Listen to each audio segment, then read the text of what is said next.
ପୁଣି ଦେଖିବା ଜନ୍ମ ଜାତକରେ ଯଦି ବୁଧ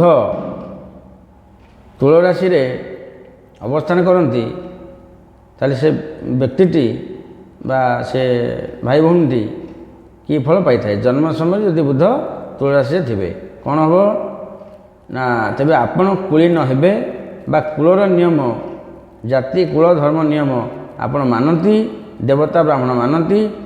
ଶାଳୀ ସହ ସମ୍ପର୍କ ଉତ୍ତମ ରହିବ କିନ୍ତୁ ବିଶ୍ୱାସ ରଖିବା ଭଲ ନୁହେଁ। ଏହି କାରଣରୁ ଆପଣ ବର୍ବାଦ ହୋଇଯାଇପାରନ୍ତି।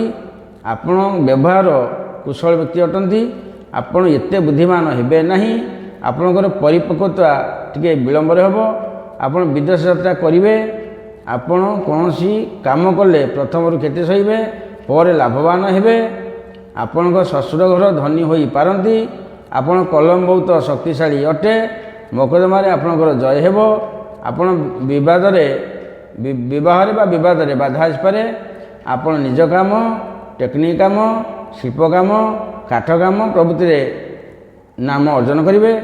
ବଂଶ ବୁନିଆଦି ଖାନଦାନ ପରିବାରରେ ଆପଣ ଚାହିଁଲେ ଭାଙ୍ଗି ଦେଇପାରନ୍ତି। ଆପଣ ପାରିବାରିକ ଜୀବନ ସେତେ ଭଲ ସମ୍ପର୍କ ରହିବ ନାହିଁ, ପରିବାର ସହିତ ସେତେ ରହିବ ନାହିଁ। ତା ବୋଲି କହୁନି ପୁରା ବିତାଡ଼ିତ ହୋଇଯିବେ, ସେତେ ଭଲ ରହିବ ନାହିଁ। ଯଦି ଏପ୍ରକାର କିଛି ଅନୁଭବ କରୁଛନ୍ତି ତାହେଲେ ପ୍ରତି ବୁଧବାର ଦିନ ଚଢ଼େଇମାନଙ୍କୁ କିଛି ଖାଦ୍ୟ ଦିଅନ୍ତୁ। ଇଏ ପରିବେଶରୁ ମୁକ୍ତ ହେବେ। ଫେର ଦେଖିବା ପରବର୍ତ୍ତୀ ରାଶି।